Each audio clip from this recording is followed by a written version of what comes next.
Hooda chairman గా Janasena party జిల్లా అధ్యక్షులు షేక్ రియాజ్ ప్రమాణ స్వీకార కార్యక్రమం ఘనంగా జరిగింది. ఈ కార్యక్రమానికి ముఖ్య అతిథులుగా హాజరైన ఒంగోలు ఎమ్మెల్యే దామచర్ల జనార్దన్, కనిగిరి ఎమ్మెల్యే ఉగ్ర నరసింహారెడ్డి, కూటమి ఎమ్మెల్యేల మధ్య అట్టహాసంగా జనసేన పార్టీ జిల్లా అధ్యక్షులు హుడా చైర్మన్ గా ప్రమాణ స్వీకారం చేశారు. ఈ కార్యక్రమంలో ప్రకాశం జిల్లా సింగరాయకొండ మండల జనసేన పార్టీ అధ్యక్షులు బత్తిన రాజేష్, మండల ప్రధాన కార్యదర్శి శ్రీనివాసరావు, వీర మహిళలు, జరుగుమల్లి మండల అధ్యక్షుడు గోడ శశిభూషణ్ పాల్గొన్నారు. మన ఎమ్మెల్యే గారి సమక్షంలో మహిళలు పాలాభిషేకం చేస్తారు. అదేం తర్వాత చిన్న ప్రసంగం లోన్లు తెచ్చుకుంటారంటే అది చంద్రబాబు నాయుడు గారు పుణ్యం అని చెప్పి మీకు తెలియజేస్తున్నా. అట్లాగే మీ ఇంట్లో అందరూ కూడా గ్యాస్ కనెక్షన్స్ ఆడవాళ్ళు బాధపడకుండా, కట్టెలు పోయి మండించకుండా మీ అందరికీ కూడా గ్యాస్ కనెక్షన్లో దీపం పథకం ద్వారా ఇచ్చింది ఎవరు ఉన్నారంటే అది నారా చంద్రబాబు నాయుడు గారిని చెప్పక తప్పదని చెప్పి మేము తెలియజేస్తున్నాం. ఎందుకంటే మేము చెప్పేదాంట్లో అబద్ధాలు ఉంటే అడగండి.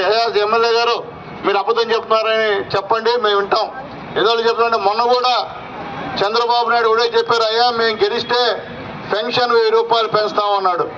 పెంచిన వెంటనే 1000 రూపాయలు పెంచి పెన్షన్ ఇచ్చే పరిస్థితి కూడా చంద్రబాబు నాయుడు గారికి దక్కుతుందని చెప్పి మీకు అందరికీ తెలియజేస్తున్నా. అట్లాగే వికలాంగులకి 3000 ఉన్న పెన్షన్ని 6000 చేసిన ఘనత కూడా నారా చంద్రబాబు నాయుడు గారికి దక్కుతుందని చెప్పి మీకు తెలియజేశారు. మీ అందరికి కూడా మీలో కొంతమంది నమ్మారు, చేస్తారు పనిని, కొంతమంది నవ్వుకున్నారు, వీళ్ళు ఏం చేస్తారబ్బా అని నవ్వుకున్నారు. కానీ చంద్రబాబు నాయుడు గారు, పవన్ కళ్యాణ్ గారు గెలిచిన తర్వాత ఏమైతే మీకు బాబు షూరిటీ, భవిష్యత్తు గ్యారంటీలో ఏ పనులు ఈ రాష్ట్రంలో చేస్తామన్నామో అన్ని పనులు ఒక్కొక్కటి సంవత్సరం 3 నెలల్లో దాదాపు 90% పూర్తి చేసిన ఘనత మన నాయకుడు నారా చంద్రబాబు నాయుడు గారికి దక్కుతుందని చెప్పి చెప్పక తప్పదని చెప్పి నేను తెలియజేస్తాను తెల్లారా.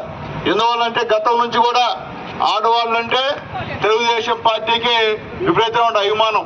ఎందువల్లంటే మొట్టమొదట పొదుపు ప్రారంభించింది నారా చంద్రబాబు నాయుడు గారు ముఖ్యమంత్రిగా ఉన్నప్పుడు అని చెప్పి అందరూ కూడా గుర్తు చేస్తున్నా. ఉచిత బస్సు వస్తే తెలుగుదేశం పార్టీ ఎన్డీఏ గవర్నమెంట్ వస్తే మీ అందరూ కూడా ఉచిత బస్సు ప్రయాణం ఇస్తామన్నాం. ఇప్పుడు ఉచిత బస్సు ప్రయాణం మీకు ఇచ్చాం.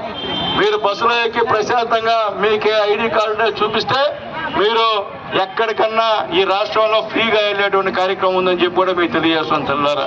మొన్నటిదాకా తిరుమలకి ఫ్రీ బస్ అయినా మళ్ళీ చంద్రబాబు నాయుడు గారు మాట్లాడుకొని తిరుమల కూడా ఫ్రీ బస్సు, ఇక్కడ నుంచి తిరుపతికి పోతే తిరుపతి నుంచి తిరుమలకి పైసా డబ్బులు లేకుండా మీరు పోయే కార్యక్రమాన్ని కూడా చంద్రబాబు నాయుడు గారు ఏర్పాటు చేశారని చెప్పి తెలియజేస్తాం తెల్లారా. అంటే ఆయన ఏమైతే సూపర్ 6 పథకాల్లో మీకు హామీ ఇచ్చాడో ఆ సూపర్ 6 అన్ని కూడా నెరవేర్చినటువంటి ఏకైక ముఖ్యమంత్రి ఎవరున్నారంటే అది నారా చంద్రబాబు నాయుడు గారు అని మీ అందరూ కూడా చెప్తున్నాను తెల్లారా.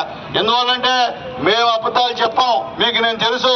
ఆల్రెడీ ఇంతకుముందు మీ అందరి దైవం ఒకసారి ఎమ్మెల్యే గెలిచున్నా, మళ్ళీ ఒకసారి మీ అందరి దైవాలు ఓడిపోయి ఉన్నా, మళ్ళీ ఈసారి మీ అందరి దైవల్ల మళ్ళీ గెలిచా. నేను గెలిచిన తర్వాత ఈ రోజు ఎన్డీఏ గవర్నమెంట్ ఏం చెప్తుందో అది ఖచ్చితంగా తూచా తప్పకుండా మా నాయకుడు నారా చంద్రబాబు